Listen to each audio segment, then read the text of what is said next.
Ghost Cult Magazine welcomes in my old friend and a genius, Jeremy Saffer. How are you doing, man? I don't know about genius. I'm doing all right.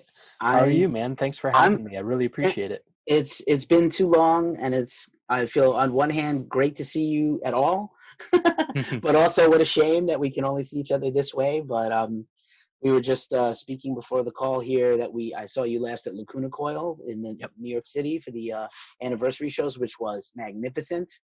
And you were doing a big thing there with the band and Christina and who's been a subject of yours. I know you for many years. I didn't actually pick up a camera seriously until like 2007. I didn't really start shooting shows when I lived in New England until 2009, but definitely all my best memories involve shooting things next to you, and learned a lot from just watching you and seeing how you carried yourself and how you operated, and what to do. You look at other photographers and go, oh, don't do that, do what that guy does. So a lot of history. And of course, we're here to talk about your brand new book, Daughters of Darkness. I believe it's Rare Bird Books. You have a vinyl attached. You have giant deluxe editions. There was a video of you hand signing like thousands of these things or something. Your Yep. poor hand, your poor Sharpie hand. And I know this has been literally a labor of love for the longest time for you. Yeah. 12 years in the works. 12 years of shooting over 400 models, and now it's finally coming to fruition in physical form, which is insane. It's such a huge victory, not just for me, but for the models involved who shot for it, 10 years ago, 12 years ago, and they've been waiting for this to finally happen for them, for the photos to be out there. So they're all super pumped and super proud. So it's great. They're all behind it, which is awesome. Amazing. And again, I've had a chance to look at the book, so it is magnificent. It has three forwards, including Dani Filth, who I just interviewed for their upcoming live stream, and he's a fan, of course. You shot him. Very iconic photography, and people you photograph, legends and heroes. Randy Blythe, who's also quite a photographer himself now, Yep. is also part of the forward. And I really like something he said at the beginning, which is like, yeah, Jeremy could have gotten like, heavy women in corpse paint or women in makeup or women in rock and metal is such a tropey thing, but that he really appreciated your take on it, that you were going for something really stylized and special and, really unique. Not, I mean, like obviously there are corpse paint shoots. There are plenty of people who shoot females in corpse paint, naked, the naked body, etc. But your take on it, things you did with shade and shadow and makeup and lighting, are definitely things I have never seen before. And I've been looking at photography forever. So, it's really unique. Oh, thanks, man. Yeah, and it's awesome to have Randy involved. Randy was one of the like OG supporters of this project. When he first got into photography, he would always hit me up because we've known each other for a long time.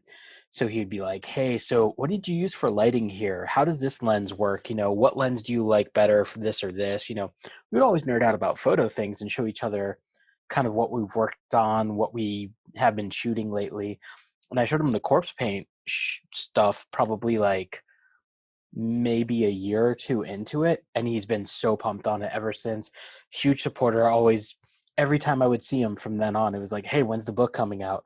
Hey, when's the book coming out? Which was kind of like, he knew I didn't have a book deal or anything, but he was kind of like giving me the keep going, this is awesome, giving me that support, that nudge. And I actually today just switched over to Leica, which is because of Randy. Wow. Randy's a huge Leica guy, and Right. he showed me the light. So yeah. No pun intended. I saw an exhibition of some of their gear not too long ago. I guess now it's long ago because this whole year is gone already. Yeah, last year it was a big Leica thing here in the city, and and Randy's not really, he's not much into concert photography. He's into like landscapes and nature, right? Getting away from Hmm. it all. Or like I saw him post some surfing stuff at one point, or Yeah, he beach does a stuff, lot of that. surfs, and so very interesting to see. When artists go to another medium and do something interesting and different. But yeah, man, you've been at this for a long time. This particular project, again, the other thing I wanted to just call back to one more time with Randy is that he pointed out, like, of course, you see a lot of very typical stuff, and of course, like Heavy Metal Magazine has been with us for 40 something years, and Heavy Metal the movie So more than 40 years for the magazine, and is literally, iconic sci-fi fantasy, but also into music, like very intertwined with the art of music and the photography of music. And you could have posed models with swords and hatchets and all kinds of ballistas and ancient gear and stuff, or guitars or something. But like, that's when I think it gets kind of hammy and also takes attention away from the the actual form of the model. It takes away from them. You don't want, and we have such weird puritanical mores still. I don't understand this in 2020. There's a lot of things I don't understand about 2020, but I was interviewing Hai Lung. I don't know if you're familiar with them. They're on Of season course. Amos. Yeah, they're awesome. They are phenomenal. And I got to interview them, which was wonderful. And we talked about, like, there were cities in America where they were like told before the show, you can't have any nudity, no nipples, nothing. So there was like one or two cities where they had to cover up their performers in their troupe. And I was like, man, this is some crazy shit. Like, we still, and of course, social media is going to censor stuff. So we were just talking about censorship, but the human form, you've taken such a really great care, I think, to highlight the human form, and not in a lewd way, but in a really artful, beautiful way that doesn't take away or distract, or, like, we're all, this is rambling, but we're all very complex, right? We're complex creatures, men and, all of us. And, it's really natural. All those shots are very natural. It's not like, wow, that must be a really weird pose. No, it's like very artfully, beautifully posed and done, all the shots. Thank you. Yeah, I've been shooting fine art stuff since pretty much I started, kind of half band stuff, half fine art stuff, and this is the first project that kind of does this with that. Mm. So I've never really shot like anything erotic, so I wouldn't do anything like that. So I just basically shot it in a way where some shots were kind of like nude glam, nude fashion kind of lighting and poses, and then of course the black metal poses, the really evil stuff, and a lot of fine art lighting, stuff like that. I tried to keep it to that because that's what I'm into, photo wise, um, if that makes sense. And in terms of it being beautiful, I think there's a lot of beauty in black metal that is just inherently there. You got the obvious stuff, like you have Cradle of Filth, who has this, Cradle, Dimmu, all the symphonic black metal bands that have that huge sound with the whole, beautiful symphonic stuff behind it. But then you have bands like, you know, Dark Throne, Mayhem, and all the kind of more raw bands. And then they have those riffs that just drone on and you can kind of get lost in their atmosphere. And so many of those amazing atmospheric black metal bands, I think that's kind of, it's beautiful. It sounds beautiful as much as it sounds like raw, grim, and evil. It's awesome. And I think the book kind of embodies that duality of it can be beautiful, but it can also be dark and evil, you know. And I'm all about Indeed. dualities and the beauty and beast kind of stuff. So Indeed. I personally love that stuff, and I'm definitely a second wave black metal guy. So I'm into like your Emperors and your Dark Thrones, and things like Transylvanian Hunger, and Nightside Eclipse and things like that are really my wheelhouse when I got into the genre. But yeah, there's definitely an incredible ethos that runs through that music, and you've tried to capture that here. And I think, again, it could just be, some of it can be poses and some of it can be just expressions, but there's a lot of drama in the photos also. So it's not just beautifully posed models. There's drama from what the shot is. And I think that's, a tribute to you, and a credit. Some of it is obviously just comes part and parcel of this kind of underground thing and the rawness and the trueness of historically of black metal. But I think you did a really marvelous job of capturing emotion. There's a lot of these shots are just like, it's almost like a song. There's a journey through all the photos. thank you. I really appreciate that. I also want to point out that some of my favorite shots, and I've, of course, always been a fan of your studio work, which is where I think you really, as much as we shot side by side in the pits, I think your studio work is the thing that really sets you apart from a lot of other photographers. I really love some of the outdoor shots that I think are just kind of sporadically, weird times of day and sunlight and wind in the hair and something a little more about nature. And that also could just be my aesthetic, but I love some of those shots, man. There's some really cool ones in there. Thanks. I think that's a huge part of black metal, the whole, outdoors in the woods in a beautiful setting. There's no winter shots in there, but I plan on doing some this winter of women in corpse paint in the snow, but obviously it's pretty cold, so it's a little tricky. I don't know. You look at like all the Dark Throne promo photos, all the early Immortal stuff. They're always outdoors. You know, you look at the True Norwegian Black Metal book. A lot of the bands are just out in the woods. That's, you know, a big, big, big part of black metal. So, you know, I love shooting natural light, not lugging lights around and shooting, you know, low f-stop, getting that 1.2 kind of shot, and it always looks awesome. And getting that perfect lens flare in there, it's everything. Yeah, there's a few of those that are just astounding. And then just in general, the genesis of this project. So you shooting these shoots for a long time, and I'm sure you had an idea that this would become a book. But now, please enlighten me if it was specifically your vision to do this really comprehensive coffee table book, or is it something you collaborated on? Because Rarebird is a really great little brand. They're not super well known, but they do very high quality stuff. It's crazy because, you know, two different things. Rarebird is insane because they'll work with Keith Buckley. From Every Time I Die, they put out his books, but then they work with like Sean Penn and Bella Thorne, like big name celebrities. And the way I got connected to Rarebird was I did the photos for the Necrogoblikon book. And it's John Goblikon, the Goblin, doing a book of life advice, which is so funny and so good. And I love that band and those dudes. They're great human beings. So I did the book, and then I hit up Rarebird, and I basically hit them up and said, "Hey, I have this book I've been working on for 12 years. This is the gist of it. Let me know what you think, if you'd be interested, if you want to see it." And they didn't email me back with, we'll think about it, or with, you know, we'll get back to you. They emailed me with, yes, let's do this immediately. There was very little lag in the me sending the idea and them sending the let's put this book together.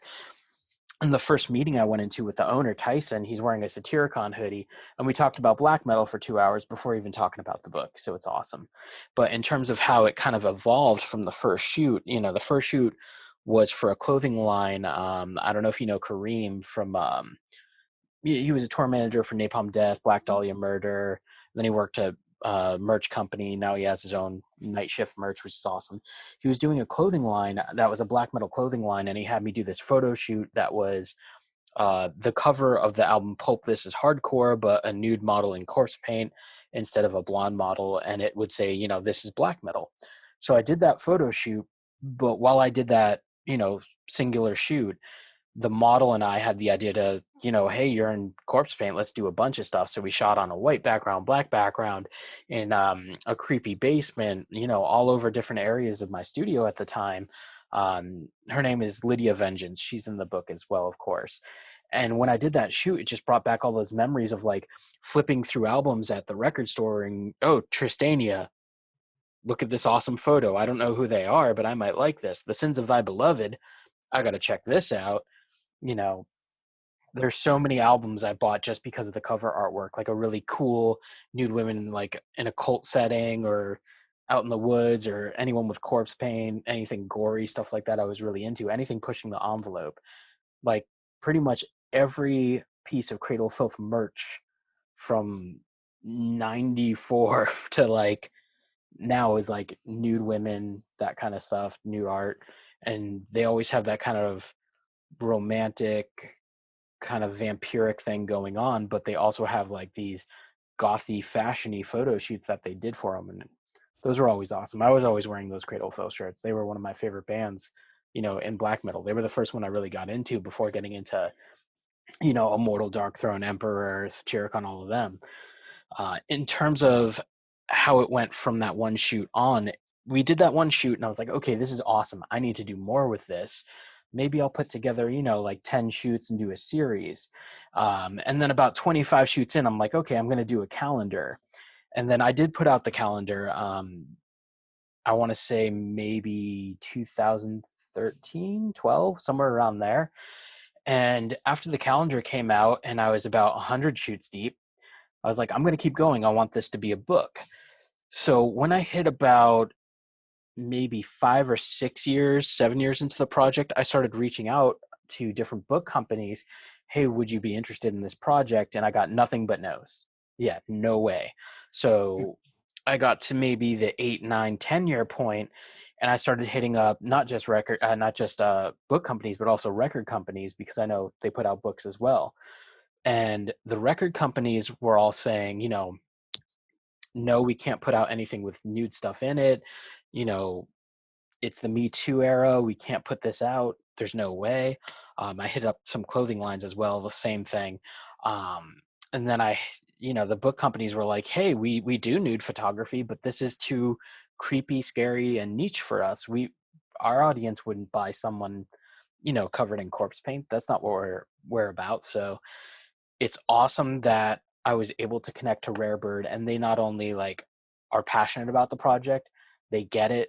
They wanted it to happen in the way I wanted it presented. My whole idea was go big or go home. Have a big, large coffee table book, tons of pages, as much content as possible.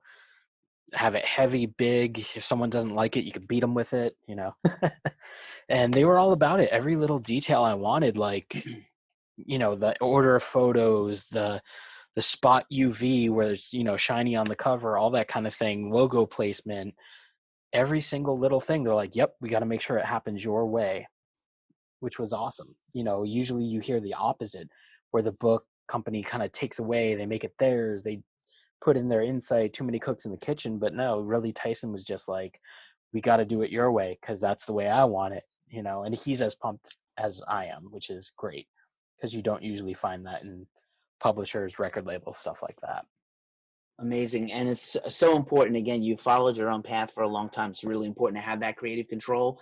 And like a band, like a musician, of course, which you were before photography, it's important. If you can maintain it, it's everything. It's hard to maintain it, but it's great to hear that relationship exists. That's really encouraging, because I usually hear the opposite is true in a lot of these cases. Talk for a second about that. There was a period of time when you picked up a camera and transitioned away from playing music to shooting people playing music, and then all this other stuff. There's the books, and band shoots and other things. What was the thing? What was the trigger or the key moment in your life that made you want to do this? So I got into photography for selfish reasons. I wanted to get into shows. I wanted to be as close to the bands as possible. And it was never something I looked at as a job. It was just something I did because I wanted to do it.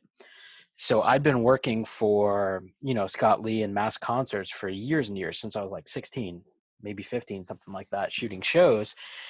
And I was also a musician, and I was going to Berklee School of Music for music production and engineering. And I hated Berklee so much, with a passion. It wasn't for me. Like, for me, playing music, I can play metal. I can't. It's not that I can't play it. I don't like it. I don't like playing jazz. I don't like playing blues. I can do classical. So metal and classical, that's it. Some other, hardcore punk, whatever, that kind of stuff I could do. But Berklee kind of made themselves out to be like, you can come in as a shredder. You can come in, under classical and do classical. And I'm like, cool, that will work for me. That's what I can do. And when I got there, it was all jazz and blues. And I hate jazz and blues. I hate it. I'm sorry. I hate it. It's misery for me. However, I do like some jazzy black metal bands like Lux Occulta, The Mother and the Enemy. What an album. Um, yeah, I couldn't do it. And I spent 2 semesters there kind of struggling. And in my spare time, I was in Boston. I would just drive to Worcester and shoot shows at the Palladium. I was skipping homework to shoot shows at the Palladium. I got to the second semester and I was like, you know what, this isn't for me. And I went to talk to Scott Lee, who is the person who got me, first into photography. And I had this kind of moment with him where I was like, he's my mentor. So I was like upset. I was like, I don't know what to do. My whole life since I was 9 years old has been, I want to go to Berklee. I want to be a rock star. I want to be a producer. Everything's led up to this. And then we had this very, very short chat where he's like, well, what do you like to do? I'm like, take pictures. And he goes, do that. As if I was like the last person to understand that I could actually do that. So I essentially put down my guitar and picked up a camera, but stayed within the music industry. And, I kind of use that to kind of define myself as a musician with a camera, if that makes sense. Even though I don't, play music anymore, I still have all my guitars, my drum set, all that stuff in the other room. But yeah, it was just a weird transition where I didn't think it was something I could do as a job. That was the first time I kind of thought of, oh, I can actually do this, and not just for fun and not just for the heck of it. And I immediately started shooting for a magazine, went on tour for a couple of years. I was shooting all auto at the time. I had no idea what I was doing.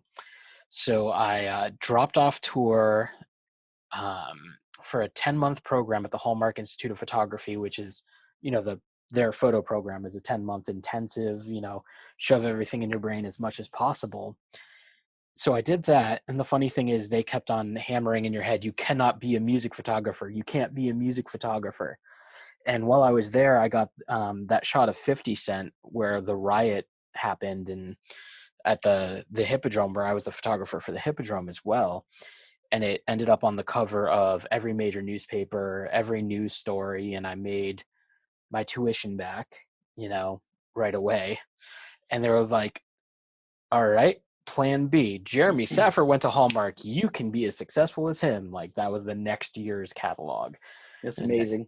yeah. It was really cool to be told you can't do something and then immediately be like, well, I just did it. You can't achieve this. Well, just did. Because while I was in school, while I was at Hallmark, I had my first Metal Maniacs cover. I had my first spread in BWBK. I had that 50 Cent thing. And then I constantly had photos in Hardcore Inc., Metal Maniacs, and all these other magazines doing these actual assignments while in school being told I can't make it.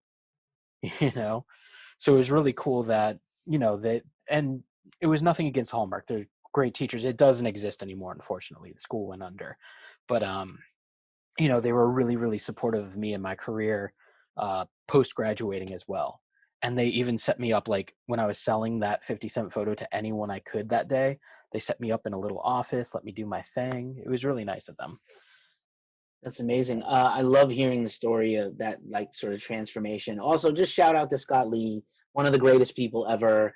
And if my life story was ever told in a book or a movie, the Palladium and that period of time, that bunch of years I lived in Mass and New England, is so special to me. And Scott is like a Sherpa. He sees the big 3D picture for everybody else, and I assume for himself too, clearly from his successes. And he definitely has dropped some nuggets of wisdom on me in the past. Just dropped it on you like a Sherpa. He's got a gift. He's the best, dude. He's the best.